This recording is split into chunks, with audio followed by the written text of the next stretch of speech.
About 5 years ago, I made a retrospective playing and reviewing all of the Star Fox games, partly as practice for the lead up to my 200th episode, but also because Star Fox is one of my favorite video game series. Duh. I also looked over Star Fox because it has an infuriating track record as a series, utterly refusing to make a new game unless everything changes! I said I hoped those videos would become outdated as quickly as possible, and commenters lamented alongside me. We don't need some wackadoo experiment with every new game, we just want games where Fox flies around shooting bad guys. Well, that monkey's paw has curled a finger because we have Star Fox on the Switch too. Fans rushed to inform me that the series was being rebooted with another redo of Star Fox 64.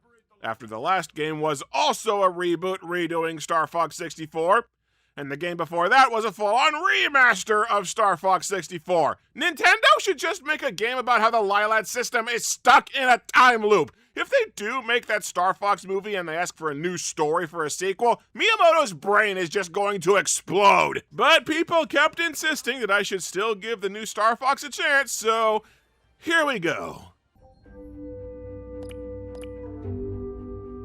Oh, that's cute. The main menu has the same music as Star Fox 64. Oh, that's cute. They have the same opening enemies from Star Fox 64 that pop out and gently test that you know the controls.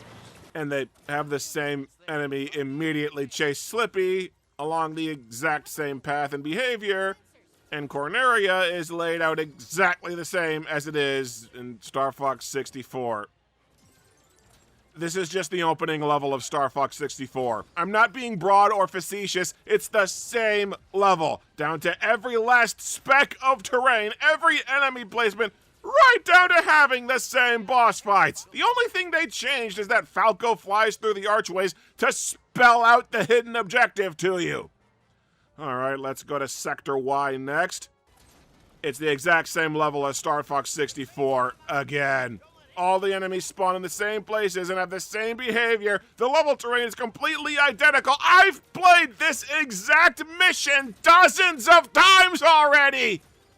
Maybe Aqua's will be different. How's the Blue Marine holding up, Fox? How's the Blue Marine, Fox?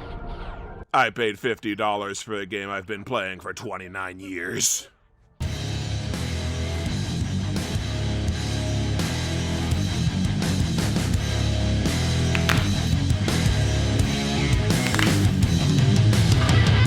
Star Fox on Switch 2 is a remaster of Star Fox 64. To call it anything else is either delusional or being deliberately disingenuous. Every single level is identical to the levels from Star Fox 64, down to every last enemy, item drop, and piece of terrain. The gameplay mechanics are identical. Charge homing lasers, barrel rolls, gold rings extend your health bar, wing damage, smart bombs. It plays identically to the game from 29 years ago! And again, this is immediately after we've already had a remake and a remaster of this same one game!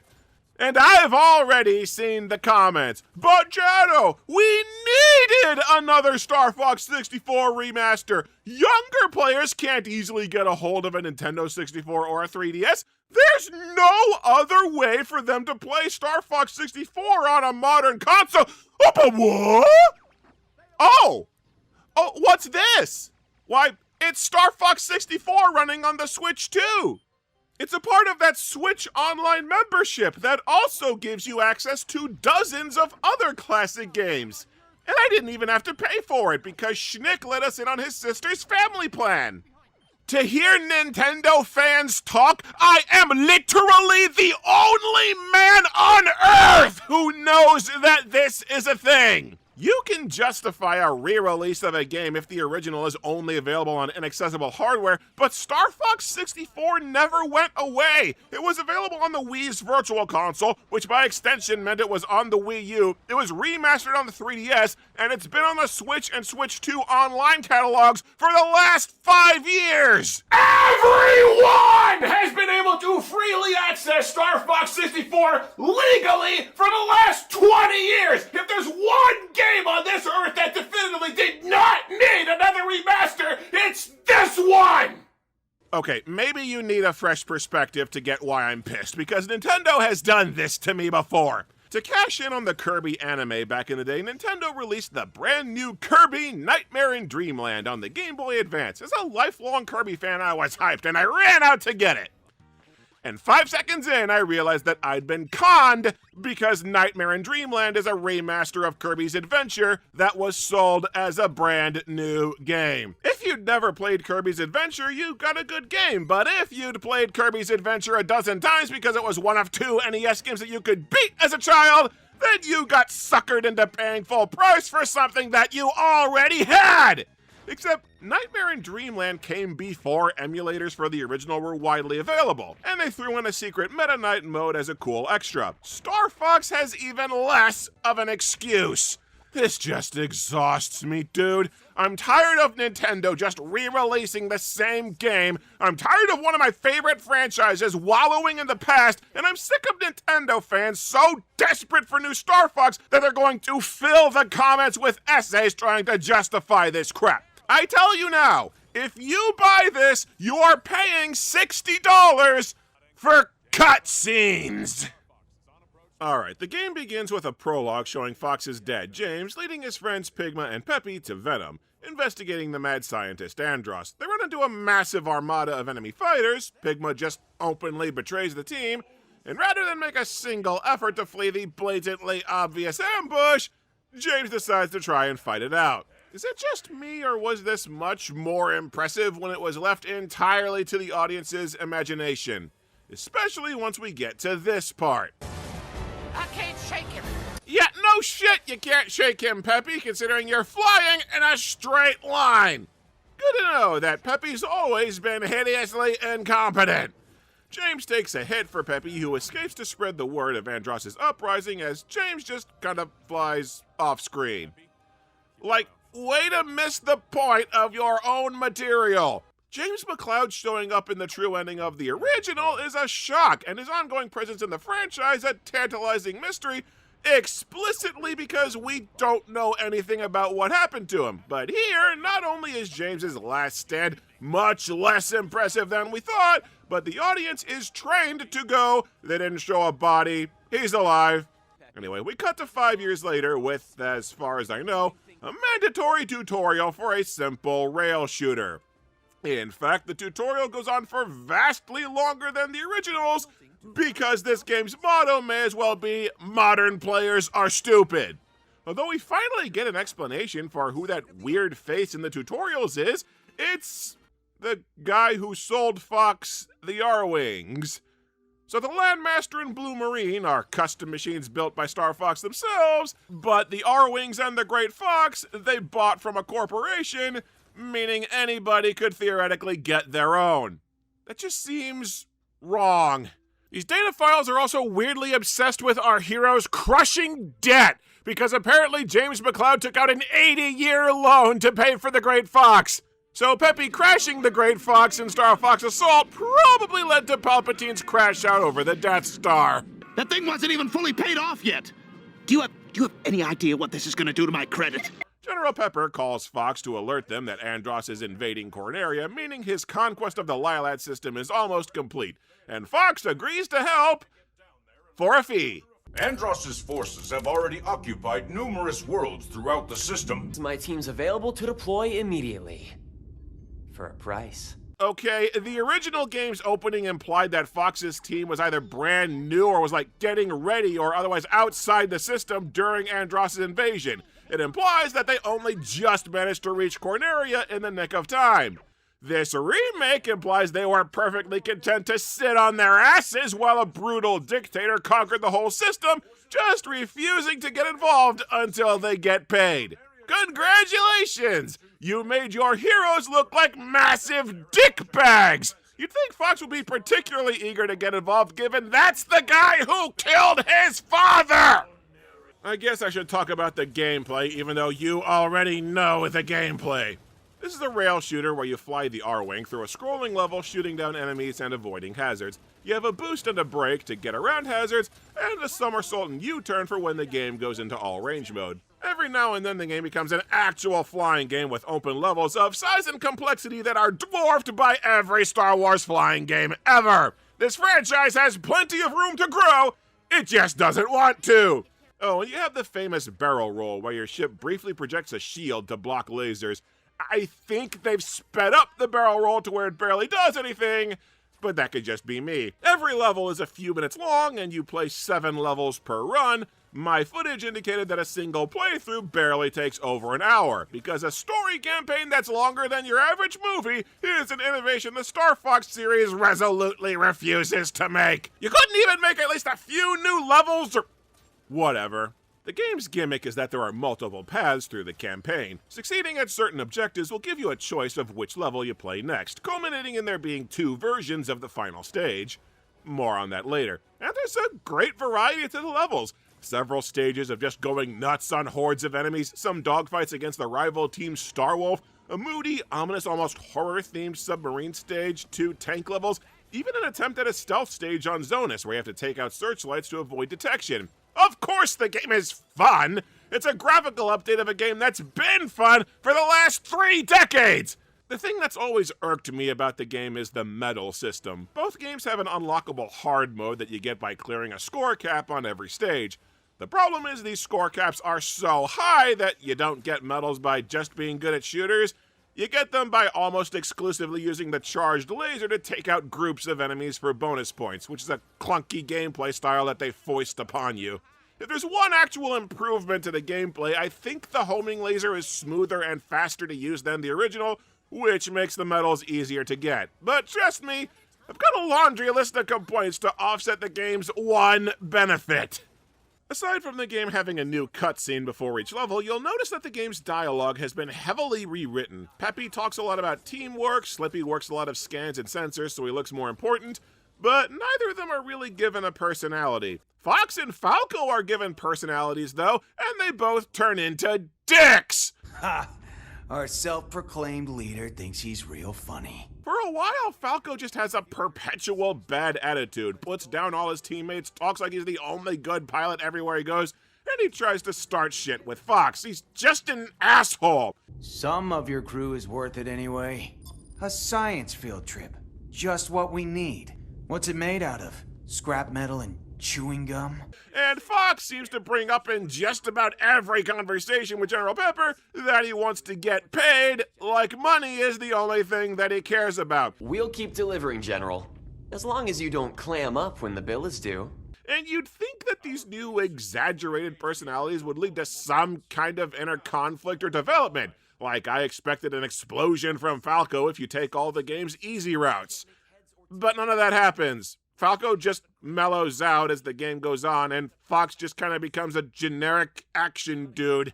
They do nothing with this new spin on the characters. There's exactly one level where we get some actual character, and it's when Falco shows a bunch of concern for Slippy if he gets stranded on Titania. This is conveyed by having Falco talk about Slippy non-stop, because subtlety is for chumps. Also, I'm probably reading too much into things, but one cutscene feels like it adds a dig at one of the franchise's other games. We're pilots. We don't do ground assault. Wafer thin ice, Falco! Sometimes friendly fire isn't so friendly! The one thing that I really do like about the cutscenes is that they explain the different paths through the campaign. There are 2 different levels you can access after Corneria. If you defeat the secret boss, you can go to Sector Y. And you get a cutscene explaining that the secret boss had some intel directing you to Sector Y, explaining why a different level is available. If you shoot down at least 100 enemies in Sector Y, you have the option of going to Aquas instead of Katina. And the game's explanation is, you took out so many enemies that we have enough reinforcements to do Katina for you. That's actually a pretty nice touch to explain that gameplay mechanic, and it's like the one time where the game explaining things from the original actually works. You've got to remember, though, that I, and many other players, have been playing Star Fox 64 for literal decades, and so every slight difference in the new game sticks out like a sore thumb. Like this! The Landmaster can't aim downwards in the tank levels anymore, basically meaning you can't shoot while hovering. They actively made one of the vehicles play much worse, Then there's one simple but wide-ranging change that just drove me nuts. In Star Fox 64, if there's a target that takes multiple hits to destroy, it will flash when it's hit to indicate that you're damaging it. Many objects in the new game don't do that, leading you to believe that an enemy is invulnerable or part of the level terrain. The pinnacle of this for me is Area 6, which opens with you fighting a bunch of satellites that can be destroyed, but offer absolutely zero feedback to indicate as such. You shoot them and nothing happens, even though they are taking damage invisibly. Or the better examples are when you can't identify a boss's weak point because the weak point doesn't react to hits, like on Aqua's when there's no feedback to hitting the boss in the eye, or the final battle with Andross. You're supposed to blow up Andross's hands and then shoot him in the eyes, or you can shoot him in the eyes to stun him during the first phase of the boss.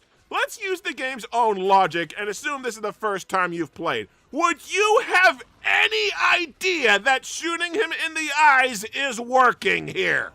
My first run, I also went through Sector Z, where you have to shoot down 6 missiles on a time limit, and, my ship is blocking my view of what I'm trying to shoot.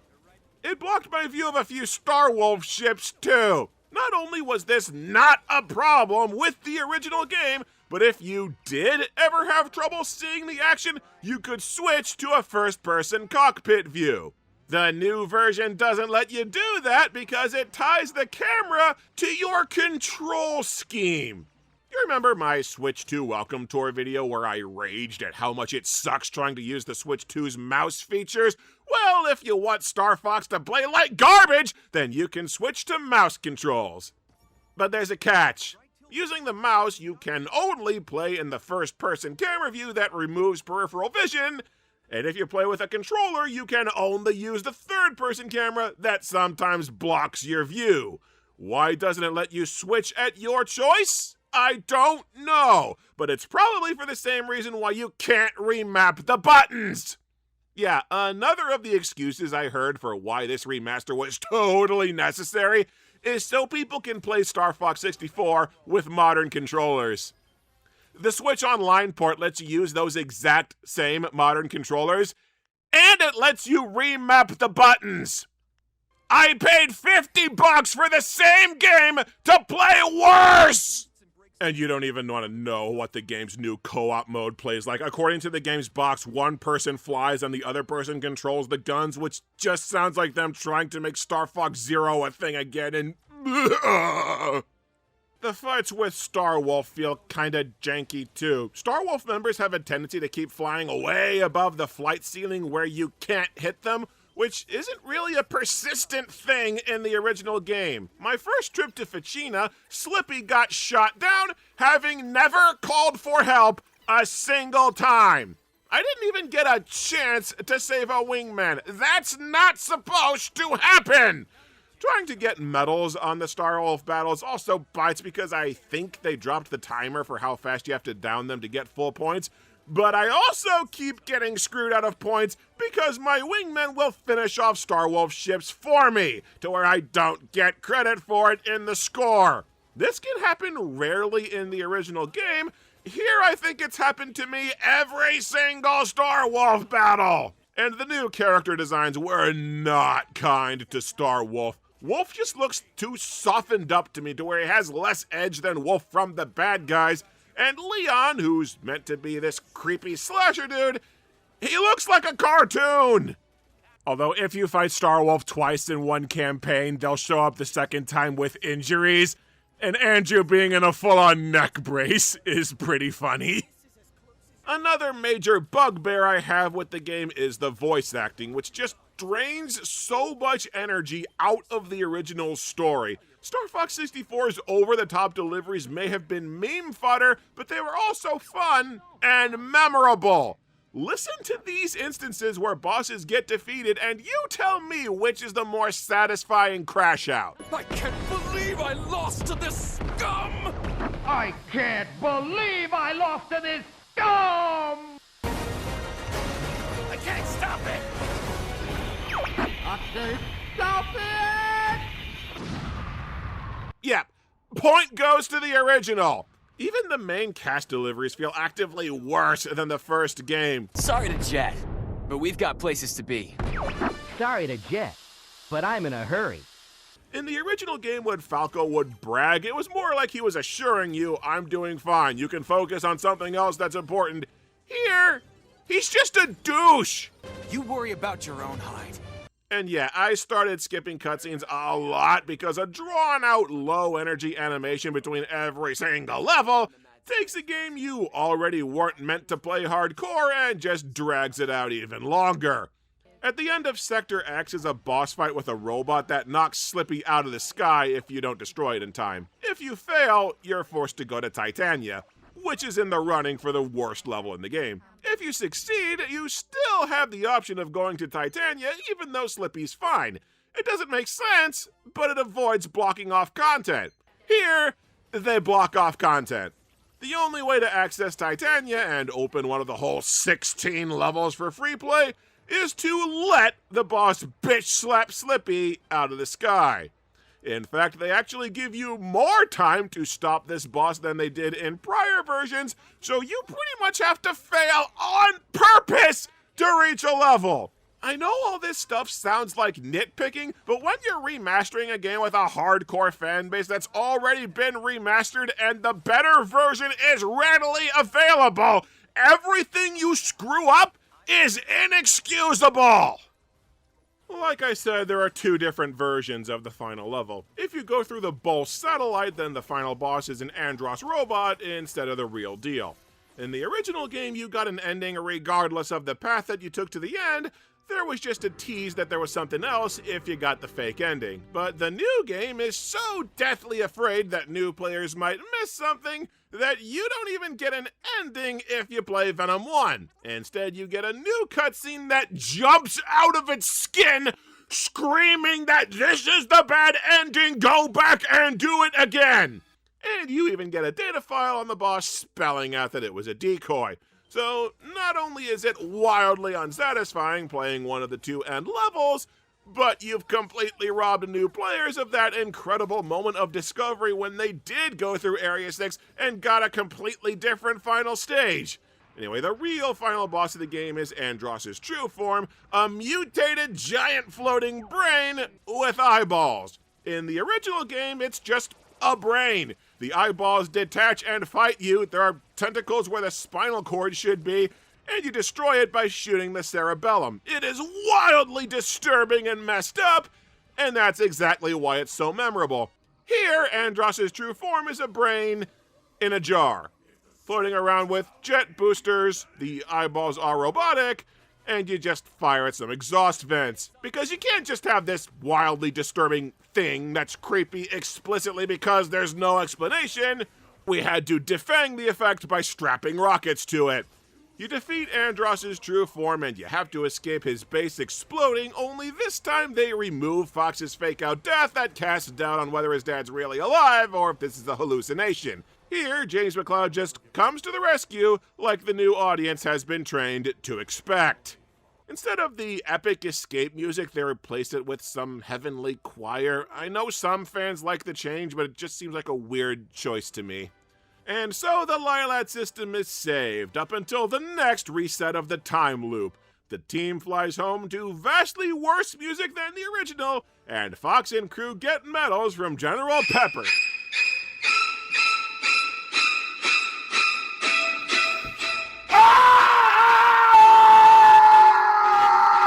Oh my god, is that what the models look like? With legs that look all shriveled up and shrunken like they shouldn't be able to support the wide humanoid bodies? It looks like they're in pain. That looks viscerally unpleasant.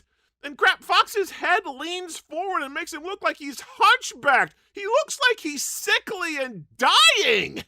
Yeah, I couldn't help but notice that the cutscenes take great pains to never ever show the models below the knees, and now that I think about it, they also only ever show Fox head on. This all tells me that the animators knew these models looked like trash, but they were probably forced by Nintendo's management and had to carefully rig the cutscenes to hide their worst traits. Maybe it's a good thing that Crystal's not in this game. The blue floof is safe under my roof. About the only thing the new version adds is a challenge mode, which is a level select where you can try to complete certain requirements, which unlocks data files on bosses and stuff. I mean, it's okay as far as adding replay value goes, but frankly, after playing the campaign 4 times to unlock all the levels, I was bored of replaying them more in the challenge mode by about my 3rd mission. Trying to wring out a game with maybe 3 hours of content that most of the audience has already played gets repetitive. If you want a Star Fox game that actually has several hours of content, you either need to make an actual new game or play Starlink. But the game also has a multiplayer mode that you can play online or against bots, so I guess I'd better check it out and record whatever unimpressed.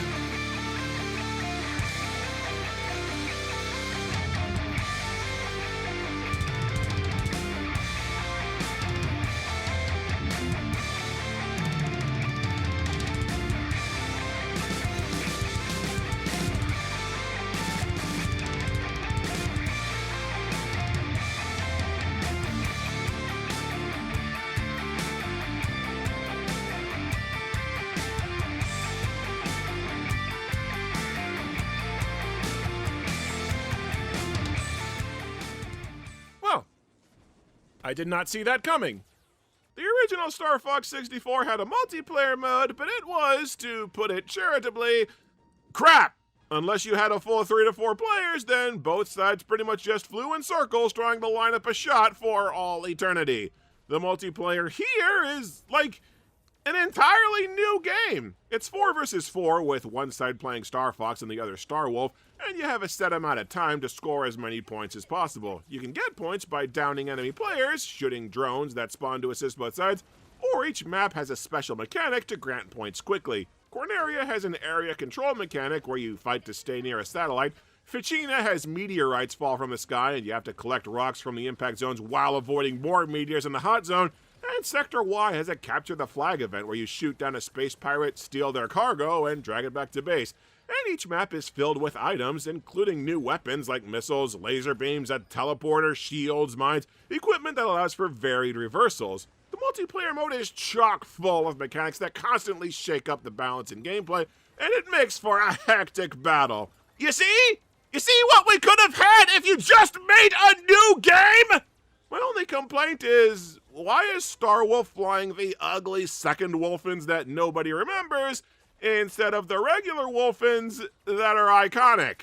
There are still only 3 multiplayer maps, so I don't know how much replay value you'll get out of this mode, but a bot multiplayer mode on a mobile device got me through a lot of family functions as a teen, so I won't knock the concept. There, we finally found something of actual value that the game provides.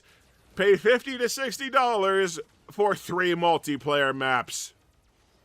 Go nuts!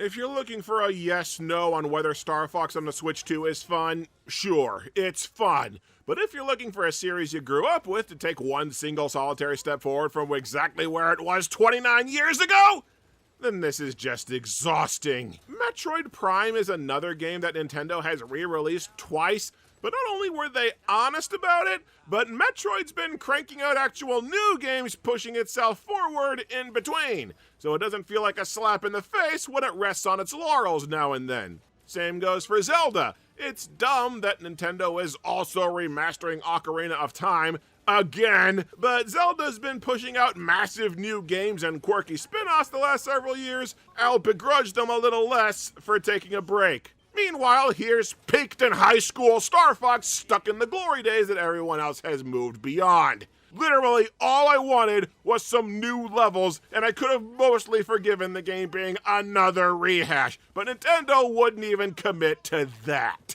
There's supposedly a leak that the next Star Fox game will be a remake of Star Fox Adventures, which is interesting because Estelle Ellis is voicing a fan remake of Star Fox Adventures that's probably shitting its pants in fear of a cease and desist right about now given Nintendo's track record. You know what the new Star Fox is? It's a Disney live-action remake. Nobody asked for it. The original is still widely available. They just made it pointlessly longer, changed crap that didn't need changing. It completely misses several points to the original work. It's a soulless regurgitation that was shot out to make some easy money. Except everybody online hates the Disney live-action remakes for being able to see them as cynical, unnecessary wastes that they are, whereas I'm about to field several essays about how a 2-hour game from 29 years ago is totally going to revitalize the franchise in modern times. Okay, tell you what, I'll make it up to y'all. The next episode is Funko Fusion. Can't let you do that, Star Fox. Andros sent us. He doesn't mind if I make a mess. Epi! Long time no see! Emperor Andros' enemy is my enemy. Star Wars. Andros must be desperate if he hired you.